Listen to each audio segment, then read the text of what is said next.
Welcome back, USAnts fans. A couple of weeks ago, we built our very first desert-themed Outworld using our Ants Canada Outworld and some supplies that we went out and gathered from along the Mississippi River. Today, we're going to be attaching that Outworld to an AC portal, so our Messor Barbarus colony will have more space to forage and so they won't escape every time I go to feed them. Before we get started, go ahead and subscribe so you don't miss out on future USAnts videos. But without further ado, let's attach the Outworld and see how they like it.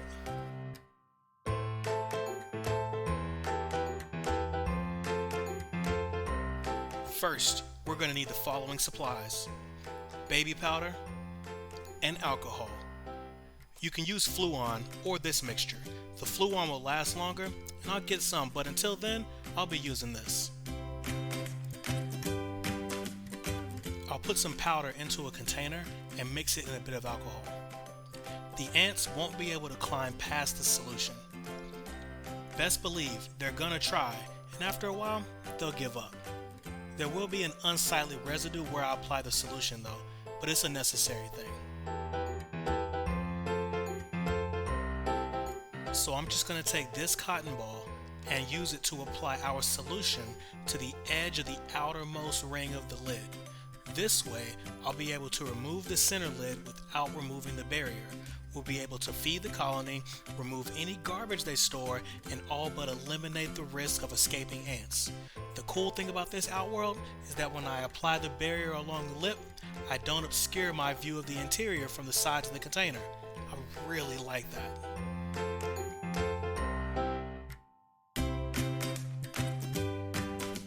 Let's say hi to Demeter. She's the matriarch of this Messor Barbarus colony. It's a bit hard to see her with so many workers covering her up, but I promise, she's in there. As you can see, it's a bit dirty in here, but if I open the lid to try to clean it, some of the workers will escape and I risk injuring them to get them back. That's something I don't want to do. I added another test tube for extra space, and they've been using it to store some old mealworm carcasses and seeds for later consumption. Now this colony is always so busy. I like watching them move larvae and pupa around, gather seeds, and process food for the colony, but after today, we'll be able to do it in a much larger space.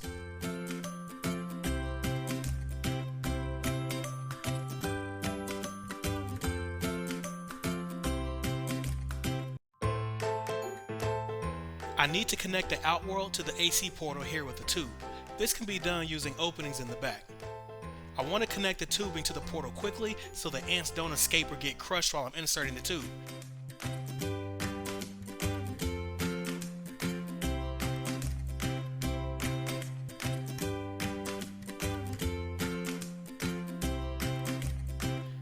It didn't want to fit in, but we got it to fit. I added a white towel underneath to make it easier for us to see the ants versus the original black countertop. These workers are the first ones to explore the tube. As Bilbo Baggins once said, it's a dangerous business going out your door. You step onto the road, and if you don't keep your feet, there's no knowing where you might be swept off to. Because this is new, they're not going to go very far before turning back, so it might take a while for anyone to get to the Outworld. Watch as they each take a few steps further than the previous ants before turning back.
This goes on for a while.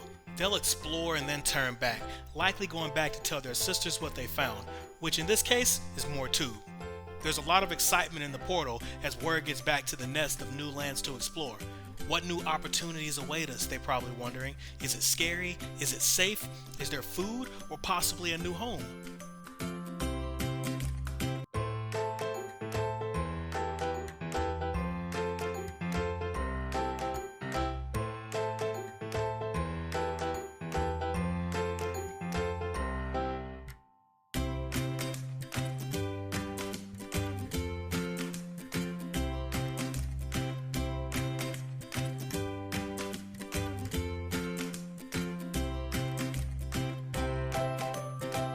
Check out this brave worker. She's like the Neil Armstrong of this colony. She's the first ant to step foot into this new world, and she's not immediately turning back.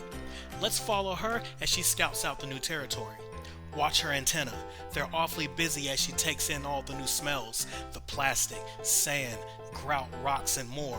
All of this is new to her, but she's trekking forward, not looking back until she has something worthwhile to tell back home. Oops, she slipped off the side and fell into the sand.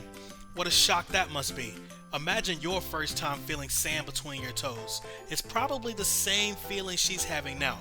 She's probably also a big panic now, having lost the pheromone trail she was laying down for the return journey home.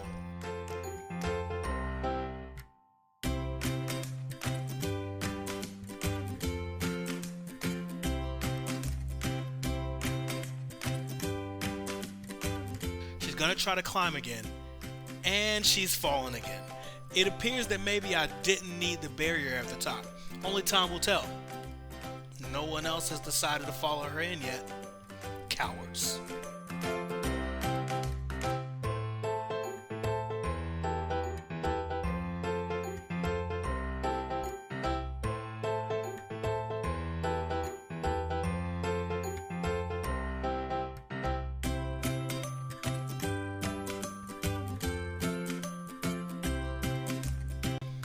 We can see more and more gathering near the entrance to the Outworld, but none are entering. They're very cautious about entering a new space. Now they've been doing this for a while now, and it's getting pretty boring. I mean, there's only one ant in the Outworld. Let's try to lure them in with the scent of something yummy. Here's a freshly killed cricket. Now I always pre-kill their food to ensure that no ants are harmed while trying to feed and to lessen the suffering of their prey. For this cricket, I chopped off his head and sliced it down the middle. Let's watch and see if they're attracted to its smell. Look, more are immediately starting to come inside. The scent of the cricket is working.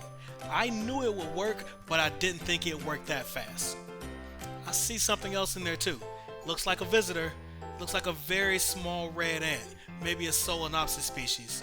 It must have been hiding inside the wood. I didn't bake those, and that's my mistake. I hope nothing dangerous is in there, but if it's just one small ant, I'm not too worried. They'll likely kill it. Did you see that? One ant attacked the cricket but was quickly flung off. The cricket is still moving, but I assure you, it's headless. These motions are the nervous system still responding to stimuli.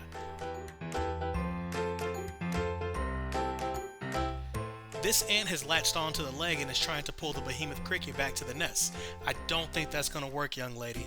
Not without more help.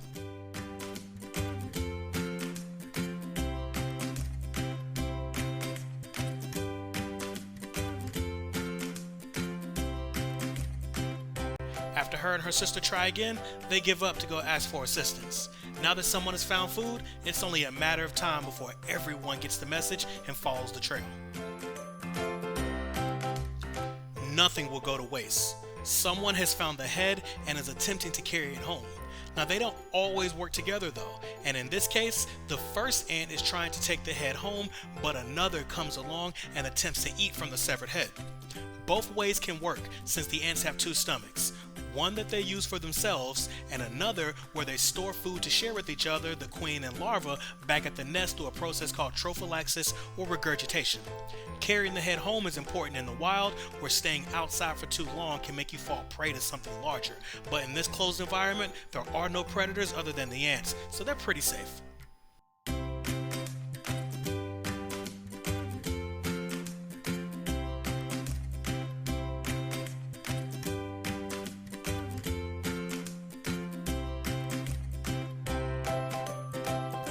It looks like the red ant has decided to try its luck and get a taste of the cricket too. Wait, what? That Messor ant just walked right by it. That was very unexpected. I thought for sure she would kill the foreign ant. I wonder if there's some sort of relationship between these two ant species that I'm not aware of. What do you guys think? There are plenty of ants inside the Outworld now. It seems they got the memo that it's safe and there's food. And the dispute between the two ants is settled and the head is being taken back to the nest for processing. With so much going on outside, I took the opportunity to clean up the AC portal. It looks so much better now. With the mission accomplished for the day, I feel better knowing that they'll have this Outworld and they're no longer afraid of it. I am a bit puzzled about the relationship they'll have with the unknown red ant. It doesn't have a colony, so it won't be a long-term threat if it is one at all. And it doesn't look like it at the moment, but if I have to intervene, I will. The cricket is being swarmed now. They are tearing through its soft underbelly with their powerful jaws. Over time, they'll rip off the legs and likely take them back to the nest for later. This is a wonderful display of teamwork. Each ant grabs a section and starts chowing down. Not for themselves though. This protein will go back to the nest to feed the queen and the larva, and Demeter will use it to make eggs that will continue to grow the colony into the hundreds and thousands. I get excited just thinking about it. That's all I have for you today. I'm gonna let the feeding go on in a time lapse for a while, so you should stick around if you want to see more of that. This colony was once just a solitary queen, and now it's grown so big. Truly an achievement in my ant keeping journey. If you like what you saw here today, give the video a like. It really helps the channel out. And if you aren't subscribed, you should do so now and hit the bell icon to stay notified of future videos when they drop. I can't wait to do another build video in the future. They are so much fun. I like it and you guys seem to like it too. So, until next time USAnts fans, same ant channel, same ant love.